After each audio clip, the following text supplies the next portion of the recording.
நமஸ்காரம். அஸ்மத் சர்வ குருபியோ நம. இது நமது உலகம் சேனல் நேயர்களுக்கு வேங்கடம் ராம்நாராயண் அன்பு கலந்த வணக்கம்.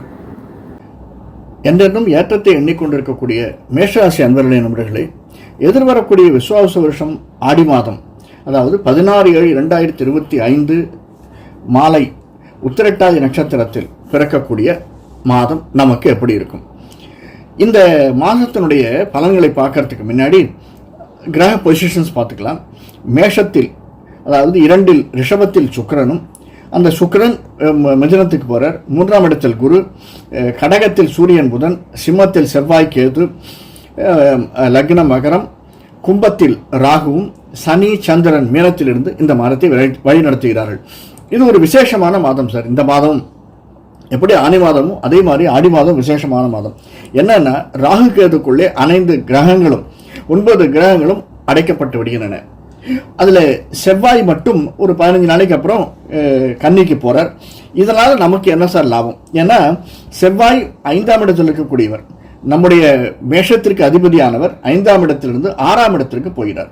அதற்கு நடுவில் ராகு கேதுக்குள்ளே அனைத்து கிரகங்களும், உதாரணத்திற்கு 10க்கும் 11க்கும் அதிபதியான சனி 12இல் சந்திரனோடு இந்த ஆரம்பத்தில் இருக்கிறார். 2ஆம் இடத்தில் சுக்கிரன் தன்னுடைய சொந்த கிரகத்தில் ரிஷபத்தில் இருந்தாலும் அவரும் ஒரு 10 நாள் கழிச்சு 3ஆம் இடத்திற்கு குரு பெயர்கிறார். 3ஆம் இடத்தில் இருக்கக்கூடிய குரு நம்முடைய 6ஆம் வீட்டை 5ஆம் பார்வையாகவும் 8ஆம் வீட்டை 7ஆம் பார்வையாகவும் பார்க்கிறார். இது ஒரு பெரிய லாபஸ்தானத்தை தரக்கூடியதாக இந்த மாதம் நமக்கு அமைந்திருக்கிறது. ஏற்றம் அப்படின்னா, பண வரவு அப்படின்னா மேஷராசிக்காரர்களுக்கு கொட்டும் என்று சொல்லலாம்.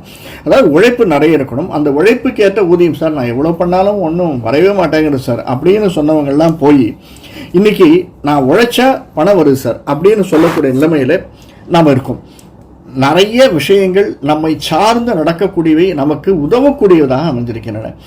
எல்லாமே நாம் அதுகிட்டேருந்து கற்றுக்கணும் சார். உதாரணத்துக்கு 4ஆம் இடத்திலே சூரியன் புதன், இது ஒரு பெரிய அதிர்ஷ்டமாக இருக்கக்கூடியது. ஏன்னா சந்திரனுடைய வீடு, அந்த சந்திரனுடைய வீட்டிலே சூரியன் புதன் இருப்பது, செவ்வாய் நமக்கு 5ஆம் இடத்தில் இருந்தாலும் 6ஆம் இடத்திற்கு சென்றாலுமே 6ஆம் இடத்திற்கு செல்வதற்கு உள்ள நமக்கு ஒரு பெரிய தாக்கத்தை ஏற்படுத்திட்டு போயிடுவார் சார்.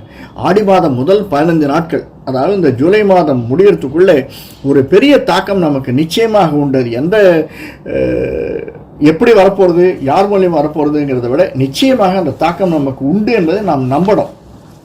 அதுவும் பிஸ்னஸ்காரங்களுக்கு நிச்சயமாக ஒரு நல்ல ஏற்றத்தை தரக்கூடியதாகத்தான் அந்த தாக்கம் அமைஞ்சிருக்கிறது. இதில் நம்முடைய உற்றார் உறவினர்கள், நண்பர்கள், அவர்களுக்கு நாம் கொஞ்சம் கடமைப்பட்டிருக்கோம். அவர்களால் நாம் நன்மை அடையக்கூடிய அந்த சந்தர்ப்பம் அப்படிங்கிறது இந்த ஆகஸ்ட் மாதம் அப்படின்னு சொல்லலாம். செவ்வாய் நமக்கு 6ஆம் இடத்திற்கு போகும்போது, லக்னாதிபதி 6ஆம் இடத்திற்கு போனாலும் அது புதனுடைய வீடு தான். அது தவிர 8ஆம் அதிபதியாகவும் இருக்கக்கூடியவன் செவ்வாய். அவன் 6ஆம் இடத்திற்கு போகிறது அப்படிங்கிறது மிக மிக ஏற்றத்தை தரக்கூடியதாக அமைந்திருக்கும். வீடு, மனை, வாகனம் இதெல்லாம் வாங்குவதற்கான சாத்தியக்கூறுகள் நிறைய இருக்குது. முன்னாடியே அப்ளிகேஷன் போட்டிருந்தோம்னா இப்போ ஆர்டர் வரும். அதற்கான முயற்சிகள் நாம் எடுத்திருந்தோம்னா அந்த முயற்சிகள் வெற்றி பெறக்கூடிய சந்தர்ப்பம் இந்த ஆடி மாதத்தில் நமக்கு 2ஆம் பகுதியில் அமைந்திருக்கிறது என்பது சிறிதும் சந்தேகமில்லை.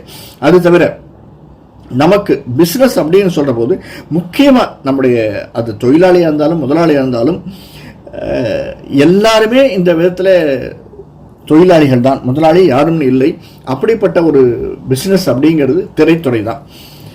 திரையில் நாம் எடுக்கக்கூடிய போடக்கூடிய விஷயங்கள், நாம் செய்யக்கூடிய சந்தர்ப்ப சூழ்நிலைகள் இந்த மாதம் நமக்கு ஏற்றம் தரக்கூடிய மாதமாக அமைந்திருக்கிறது. என்ன ஒன்று, 7ஆம் நாட்டு சனி அப்படின்னு சொல்லச்சு, அந்த சனியோடைய சந்திரன் இருக்கான ஆரம்பத்தில். அதனால நிறைய வேலைகள் அதிகமாக இருக்கும் சார். இழுத்து போட்டுன்னு வேலை செய்யணும். அதற்கான தகுதியும் நம்மகிட்ட இருக்குது. அதற்கான பலனும் நமக்கு நிச்சயமாக இந்த மாதம் கிடைக்கும். ஏன்னா 3ஆம் இடத்துல குரு இருந்தாலுமே நல்ல லாபத்தை தரக்கூடியதாகத்தான் அமைஞ்சிருக்கார். நம்முடைய 12ஆம் அதிபதி 3ஆம் இடத்தில் இருப்பது அப்படிங்கிறது ஏற்றத்தை தரக்கூடிய ஒன்று. அது மட்டும் இல்லாமல் இங்கே இருக்கக்கூடிய விவசாயம், நீர் சம்பந்தப்பட்ட, நிலம் சம்பந்தப்பட்ட கன்ஸ்ட்ரக்ஷன் தொழில், ரியல் எஸ்டேட் தொழில், இதெல்லாம் நிச்சயமாக ஏற்றம் தரக்கூடியதாக அமைந்திருக்கும். எதிர்பாராத இடத்துல நமக்கு லாபம் வரும் சார். அது போனஸ் வரலாம். ஆஃபீஸில் வேலை செஞ்சால் போனஸ் தருவாங்க. அந்த மாதிரி ஒரு நல்ல சம்ச்சுவஸ் அமௌண்ட் இந்த ஆடி மாதம் பின்பகுதியில் வருவதற்கான சாத்தியக்கூறுகள் நிறைய இருக்குது அப்படிங்கிறத நம்ம புரிஞ்சுக்கணும். இதில் சில மற்ற விஷயங்கள், மெடிக்கல் ரெப்பு அப்படி இருக்கிற மருத்துவத்துறையில் இருப்பவர்களுக்கும் மருத்துவத்துறையில் தொழிலாளியாக முதலாளிகள் இருப்பவர்களுக்கும் நல்ல ஏற்றத்தை தரக்கூடியதாகத்தான் அமைந்திருக்கு. ஏன்னா இந்த செவ்வாயினுடைய ஆதிக்கம் அது கேதுவோட சேர்ந்தது. அதனால ஞானத்தை கொடுக்கக்கூடியதாக இருக்கக்கூடிய சம்பந்தப்பட்ட அனைத்து விஷயங்களுமே நமக்கு ஏற்றத்தை தரக்கூடியதாக அமைந்திருக்கும். இந்த ராகு கேதுவனுடைய அடக்கத்தில் எல்லா கிரகங்களும் இருக்கிறதுனால நாம் நினைத்ததை சாதிக்கக்கூடியதாக சில சந்தர்ப்பங்கள் நமக்கு அமையாவிட்டாலும் சில துன்பங்களை நமக்கு தந்தாலுமே நாம் ஏற்றம் பெறுவோம் சிறிதும் சந்தேகமில்லை. இதற்காக நம்முடைய இஷ்ட தெய்வமான முருகனை நாம் என்றென்றும் வணங்கி வர வேண்டும். அல்லது அம்பாளையோ அல்லது நமக்கு இஷ்ட தெய்வமான மகாவிஷ்ணுடைய அவதாரமாக விளங்கக்கூடிய லக்ஷ்மி நரசிம்மரை நாம் என்றென்றும் பூஜித்து வந்தோமையானால், செவ்வாய்க்கிழமையில் ஈவினிங் 7 to 8 விளக்கேற்றி வணங்கி வந்தோமையானால் நாம் நினைக்கும் அனைத்தும் நமக்கு கைகூடும் என்பது சிறிதும் சந்தேகமில்லை. நன்றி, வணக்கம். யாராவது நம்முடைய சேனலை சப்ஸ்கிரைப் பண்ணனா சப்ஸ்கிரைப் பண்ணிக்கோங்க, பெல் பட்டனை அழுத்துங்க. 2-3 பிரச்சனைகள் பேசியிருக்கோம், அதற்கு தீர்வையும் பேசியிருக்கோம். இதையும் திரும்பி பாருங்க. அதனால லைக் பண்ணுங்க, மற்றவங்களுக்கு பிடிச்சிருந்தா ரிலேட்டிவ்ஸ் ஃப்ரெண்ட்ஸுக்கு ஷேர் பண்ணுங்க. மீண்டும் வேற ஒரு காணொளியில் சந்திப்போம். நன்றி, வணக்கம்.